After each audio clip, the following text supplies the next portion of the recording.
শীতের সকালে রোদ পোহাবার মজাই আলাদা।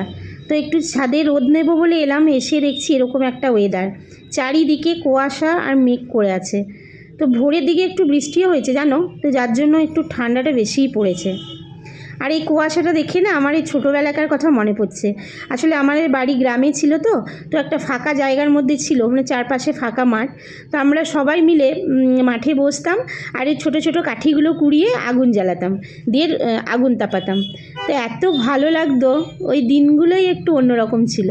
তো আজকে ওয়েদারটা দেখে হঠাৎ আমার ওই কথাটাই মনে পড়ে গেল।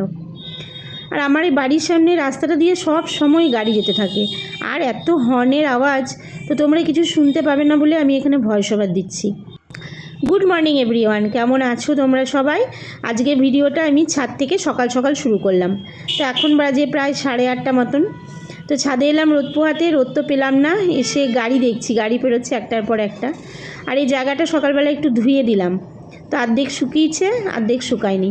আর আমার গাছগুলোতে না কদিন থেকে ফুল ফুটছে না জানো, কারণ কুয়াশার জন্য না কি বুঝতে পারছি না। এতদিন ধরে তো এই গাছের ফুল দিয়েই পুজো দিয়েছি, তো অনেক ফুল ফুটতো, তো জানি না এখন কেন ফুল ফুটছে না। তো মনে হচ্ছে ফুল কিনেই পুজো দিতে হবে এবার। তো ফ্রেশ হয়ে চলে এলাম রান্নাঘরে, আর বানালাম চিনি ছাড়া 2 কাপ লাল চা আদা দিয়ে, আর এখানে সুজি। তো সুজিটা রিনি খাবে, তো আমার সাথে সাথে আমার মেয়েও সকালবেলার চাটাতে চিনি খায় না। পড়ছিস? হ্যাঁ, চা সুজি দিয়ে গেলাম, পটাপট খেয়ে নাও, খেয়ে তারপরে পড়তে বসো। ওই লাইটটাকে বন্ধ করে রেখেছিস কেন? এই লাইটটা না জ্বললে না ঘর কেমন জানি একটা অন্ধকার থাকে। নে তুই খেয়ে নে, খেয়ে নিয়ে তারপরে পড়, ঠিক আছে? আমি কাজগুলো সারি। এই কম্বলটা তুলবি না, গুটিয়ে নে, বিছানাটা ভালো করে গুটাতে হবে। হাফ কৌটো কালকে রাতে একটু ভাত ছিল, পেঁয়াজ আলু আর ধনেপাতা দিয়ে ভেজে নিলাম। ধনেপাতা দিলে না খুব সুন্দর একটা গন্ধ হয়। আসলে ছোটবেলায় অনেক খেয়েছি, মা বানিয়ে দারুণ লাগে খেতে। তো তোমরা একবার ট্রাই করে দেখতে পারো, আমার তো খুব ভালো লাগে। তো এটা ভেজে নিলাম, এটা আমার ব্রেকফাস্টে হয়ে যাবে। দিয়ে চালটা ডালটা হালকা করে একটু ভেজে নেব। এই হাফ কৌটো চাল আর হাফ কৌটো ডাল।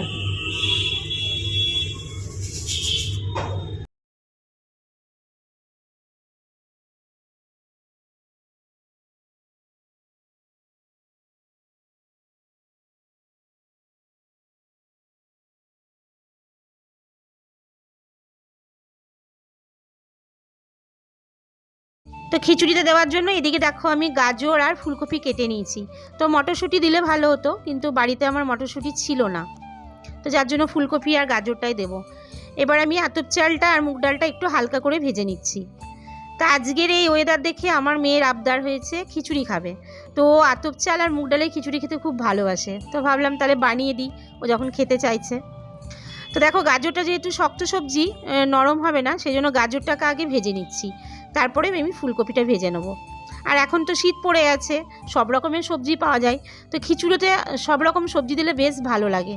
এখন যেহেতু শীত পড়ে গেছে, তাই খিচুড়িটা আমাদের বাড়িতে এখন প্রায় হবে। তো এবার চেষ্টা করব নানা রকম সবজি দিয়ে বানাবার, কেননা সবজি দিয়ে অনেক রকম সবজি দিয়ে খিচুড়ি খেতে না বেশ ভালো লাগে।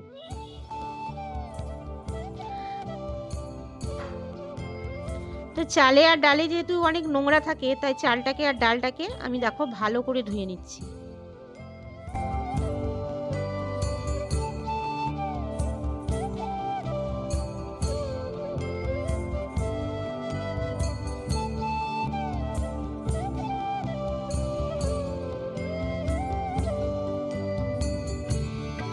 তো কড়াইয়ে তেল দিয়ে ফোড়নে দিলাম গোটা জিরে, শুকনো লঙ্কা আর তেজপাতা, তো আমি আগেই দিয়ে দিয়েছি হাঁড়িতে।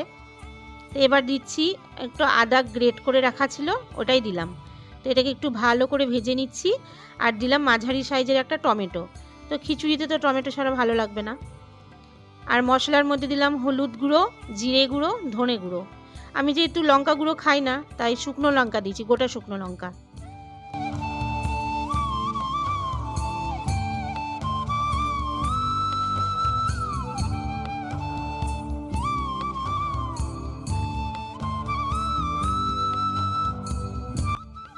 মশলাটার মধ্যে আমি সবজিটা দিয়ে দিলাম। তো মশলাটার সাথে সবজিটাকে একটু ভালো করে কষিয়ে নেব, যাতে সবজিটার মধ্যে মশলাটা ভালোভাবে ঢুকে যায়।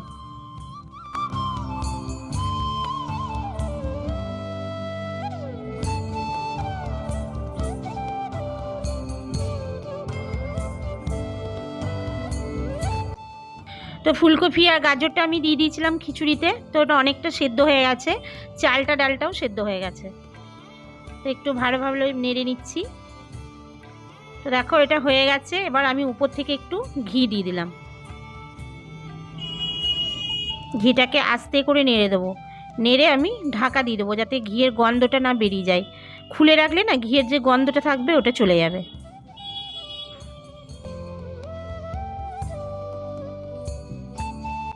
আজকের লাঞ্চের মেনু আমাদের গরম গরম খিচুড়ি, তার সাথে ডিমের ভুজিয়া। তো আজকের লাঞ্চটা পুরো জমে যাবে। তো এদিকে তো রিনির প্রচণ্ড খিদে পেয়ে গেছিলো, ও বারবার খেতে চাইছে, তাই ওকে গরম গরম ধোয়া ওঠা খিচুড়ি আর ডিমের ভুজিয়া দিয়ে দিলাম।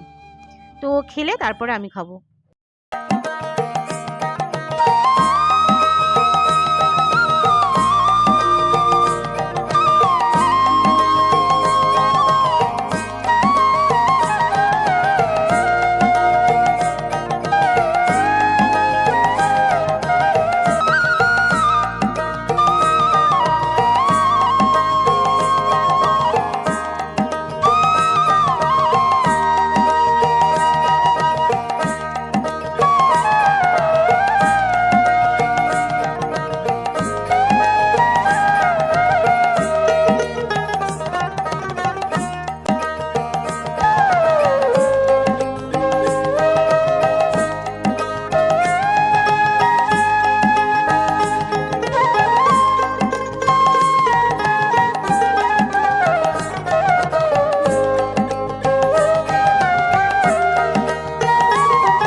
আজকে এত ঠান্ডা পড়েছে কি বলবো তোমাদের। তো দেখো আমি এদিকে সোয়েটার পরে চাদর ঢাকা দিয়ে বসে আছি। প্রচণ্ড ঠান্ডা, সারাদিন প্রায় জল ঘাটতে হচ্ছে। আর আমাদের মেঝেটা এত ঠান্ডা, মানে পা দিয়ে কোনো কাজই করতে পারছি না। তো যার জন্য আমাকে চটি পরে থাকতে হচ্ছে। আর আমার না একটু ঠান্ডার ধাত আছে, অল্পতেই ঠান্ডা লেগে যায়। তাই সমস্ত চাদর টাদর ঢাকা দিয়ে একটু গরম গরম চা খাচ্ছি। তো যেহেতু ঠান্ডা পড়েছে, একটু চা ছাড়া তো ভালোই লাগবে না। তা আদা দিয়ে একটু লাল চা করলাম, তা আমরা খাচ্ছি। আর অনেক দিন পর না ভাইয়ের জিনিসটা আজকে কাজে লেগে গেল জানো। ভাইয়া অনেক দিন আগে হেডফোনটা দিয়েছিল আমার মেয়েকে, যেহেতু ও নিজে একটা কিনেছিল, তাই মেয়েকে দিয়ে দিয়েছিল।